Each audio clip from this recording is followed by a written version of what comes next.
The smell of mesquite smoke and sizzling ribs drifted through the evening air as the Lin family's annual summer BBQ got underway in suburban Phoenix.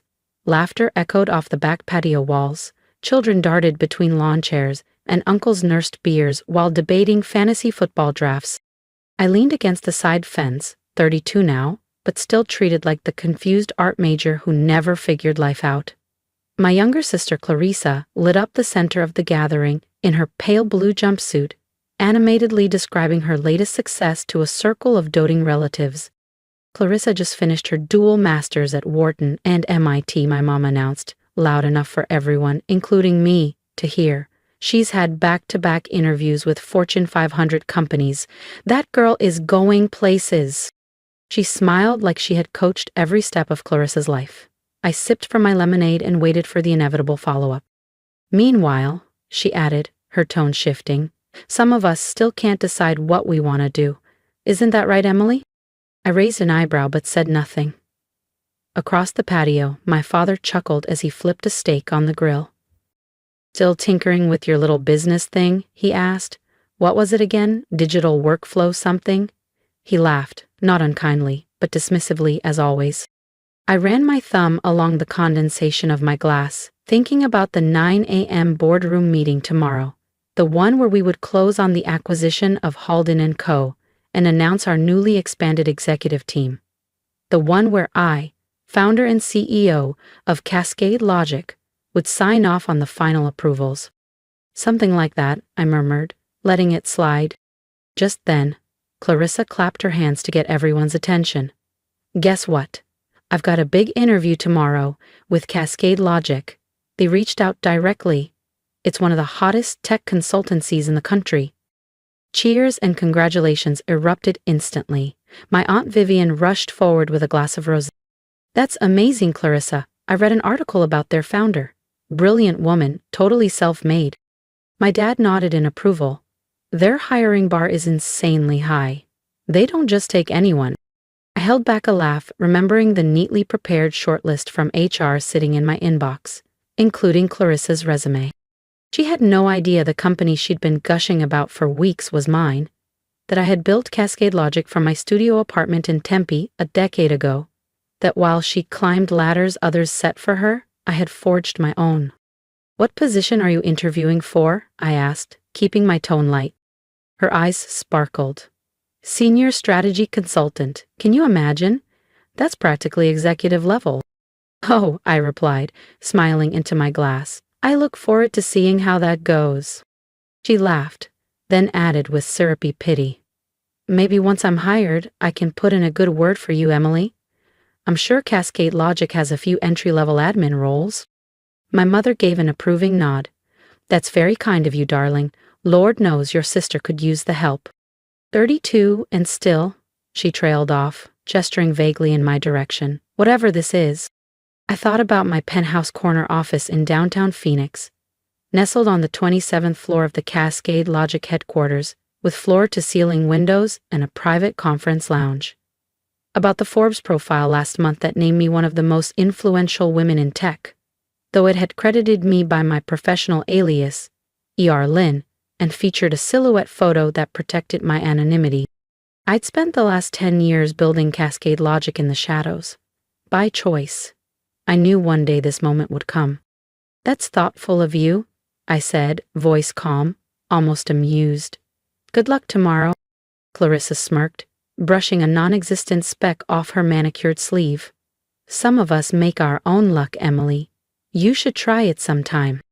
The conversation moved on, to my cousin's new condo, my uncle's pickleball championship, and more of Clarissa's academic glories. I let their words drift past me like static. Tomorrow would change everything. And I wanted to remember every detail of this last evening, this final time they all still saw me as the afterthought. As dusk set in, casting golden shadows across the stone patio, Clarissa stood up, clinking her glass for attention. I've got to head out early, she said. I want to be sharp for tomorrow. Cascade Logic's CEO sitting in on final interviews, she added proudly. E.R. Lin or something. Nobody even knows who they really are.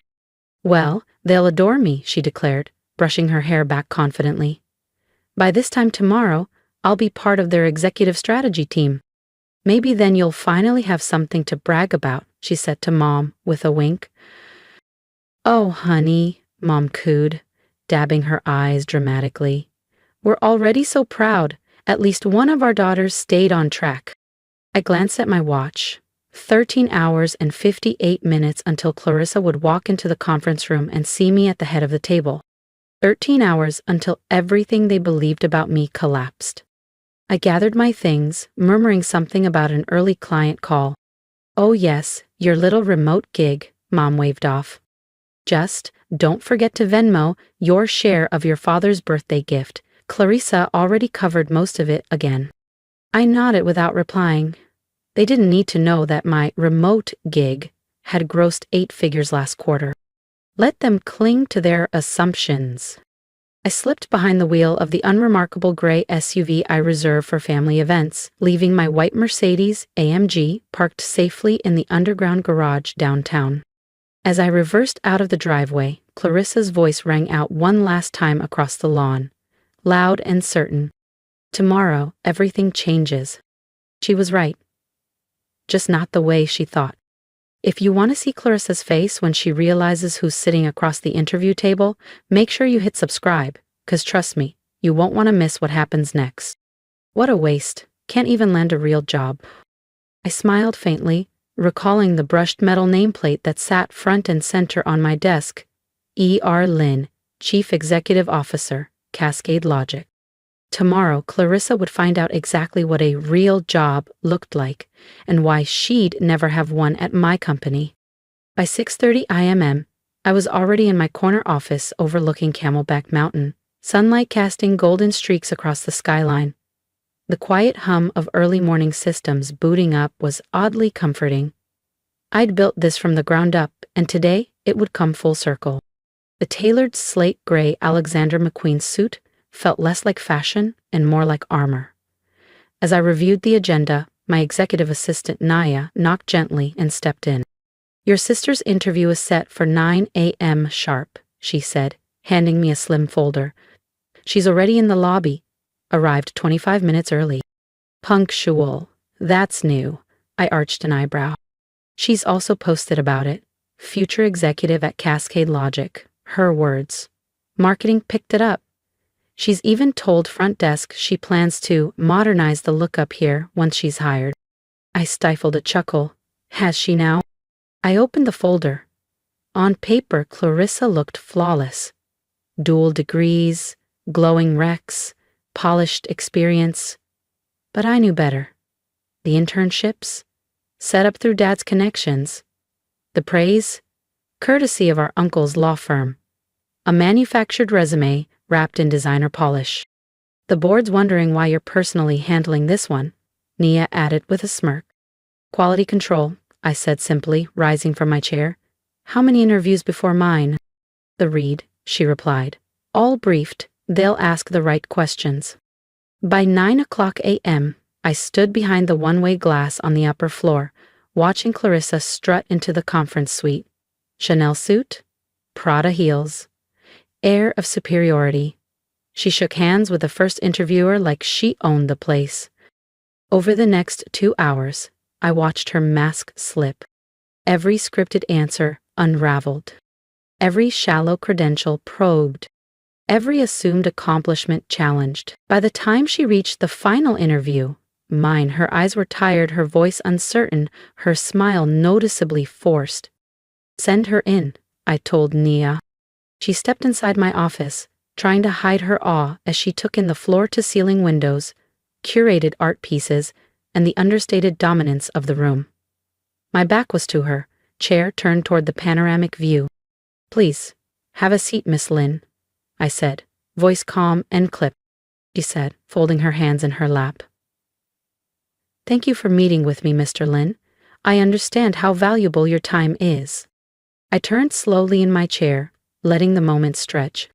Actually, I said, locking eyes with her, it's Miss Lynn. Emily Renee Lynn. The blood drained from her face as realization set in. The name on the walls. The initials on the press releases. The woman she'd dismissed for years. Ugh. Emily. Hello, Clarissa. I offered a calm smile. Surprised to see your directionless sister running the company you've been dying to work for? She blinked rapidly, her perfectly composed persona unraveling as her lips parted soundlessly. Whatever polished answers she'd rehearsed were gone. But this doesn't make sense, she stammered. You're just a freelance consultant. That's what Mom said. Am I? I gestured toward the wall behind me, lined with plaques, innovation awards, and framed magazine covers celebrating Cascade Logic as one of the fastest-growing tech firms in the Southwest. I built this company from scratch, while you and Mom were laughing about my little business thing. Every time you flaunted your MBA, I was negotiating international contracts. Every time Dad called me a phase, I was landing Fortune 100 clients. You tricked us! Her voice cracked, rising with disbelief. You lied! No, Clarissa, I replied, my tone even. You all tricked yourselves. You were so busy assuming I was a failure that you never once stopped to ask what I was actually building. I picked up my phone and opened my banking app, turning it so she could see. That birthday money Mom mentioned? I just sent my share. It's a 6-figure transfer. To me, it's a rounding error. Tears welled in her eyes, not sorrowful, but angry and humiliated. So what now? You're going to expose me? Tell the whole family? I shook my head. I don't need to say anything. Your interview performance today says it all. 3 senior partners, independent of one another, recommended against hiring you. Too arrogant, too surface level, unprepared, entitled. You set me up. I gave you exactly what you asked for, an interview with the CEO. It's not my fault you didn't come ready. I stood, smoothing the front of my suit. I suggest you look for opportunities elsewhere, Clarissa. And maybe develop some real experience. Something beyond LinkedIn posts and Dad's golf connections. She rose unsteadily, her designer heels now awkward and her designer outfit suddenly looking more like a costume than power wear. Do Mom and Dad know? They will, I said, stepping toward the door. I'm sure you'll tell them all about your interview with E.R. Lynn. I pressed the intercom. Nia, please escort Miss Lynn out. And cancel my dinner plans with the family. Yes, ma'am, Nia responded. I've got a board meeting that needs my full attention.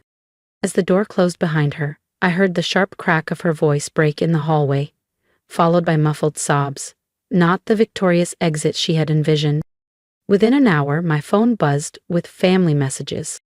Mom was first. What kind of cruel joke is this? Clarissa is devastated. Then Dad, how dare you humiliate your sister like this? We raised you better. I looked at the screen, let out a breath, and turned it face down. They finally knew who I really was. They just didn't realize I had stopped needing their approval a long time ago.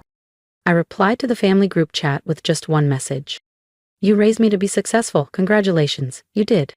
Now maybe you'll recognize what real achievement looks like. Then I powered off my phone and turned my attention back to what actually mattered, leading a billion-dollar tech firm that had disrupted an entire industry while they were too busy mocking me. Let them adjust to this new reality in their own time. I wasn't going to pause for their discomfort. In the weeks that followed, the shift in family dynamics was unmistakable. The tone of our calls, when they happened, was strained. Gone were the dismissive digs and passive-aggressive jokes about my little business. Instead, there were awkward silences, forced smiles during Zoom birthdays, and a general unease that hovered like fog. Clarissa accepted a mid-tier project coordinator role at a boutique agency across town. It wasn't the career-defining leap she'd imagined. No fancy title, no corporate corner office. Just a standard job, earned the traditional way. Mom and Dad stopped hosting their regular Sunday BBQs. Maybe it was shame. Maybe they didn't know how to navigate a world where the daughter they'd underestimated now ran the empire they once ridiculed. But the moment that cemented everything came 3 months later. Forbes released a feature titled The Silent Success, How One Woman Built a Billion-Dollar Company While Her Family Thought She Was Failing. My face was on the cover, full color, crisp suit, Cascade Logic's skyline behind me, no shadows, no ambiguity, just me. I had 10 copies express delivered to each of my family members' homes. Not with a note, not with a message, just the magazine, just the truth. The article detailed my journey from working odd freelance gigs in a cramped Tempe apartment to building one of the most sought-after AI-integrated systems companies in the U.S. It highlighted the turning points, the quiet sacrifices, the relentless perseverance they never saw and never asked about. At the end, the final line read, "Sometimes success doesn't need to shout, sometimes it just signs the checks." And honestly, that was enough. I didn't need their praise anymore, or their recognition. I had built something real, something lasting, something they could never take away. Let them tell their friends. Let them adjust their stories to make themselves look better in hindsight. Let them pretend they always knew. Meanwhile, I'd be at Cascade Logic, preparing for our expansion into Europe, closing 2 new enterprise deals, and mentoring the next generation of female tech founders. Success had already spoken, for itself and for me, and I had no intention of turning the volume down. If you've ever been underestimated by the people who were supposed to believe in you the most, trust me, I see you. I spent years being told I was too vague, too artsy, too lost. While my sister basked in praise, I was the family's punchline. But I didn't fight back with arguments or approval seeking. I built something real. Something they couldn't ignore, even if they tried. And now, after all the silence, I'm finally telling my story, not out of spite, but to remind you, your worth is not defined by how others see you. It's defined by how you see yourself. So if you've ever been made to feel small at a family dinner, if you've hidden your success just to keep the peace, or if you're still building in the shadows, drop a comment below and tell me your story. Tell me what you're working on, what you've overcome, or who you're proving wrong. Not for revenge, but for your own damn peace. And if you felt even a flicker of validation watching me rise from unemployable to CEO, hit that subscribe button, not just for more stories like mine, but to be part of a community that sees through the noise and recognizes quiet resilience for what it really is. Strength. Let them laugh. Let them doubt. We'll keep building, because sometimes the best way to win is in silence until your name is on the building. Before you go, how's your day been? Really, I want to know. Have you had a small win you're proud of? Or maybe you're facing something tough and pushing through anyway. Drop it in the comments. I read every one. This channel isn't just about success stories. It's about real people doing real work, even when no one's watching.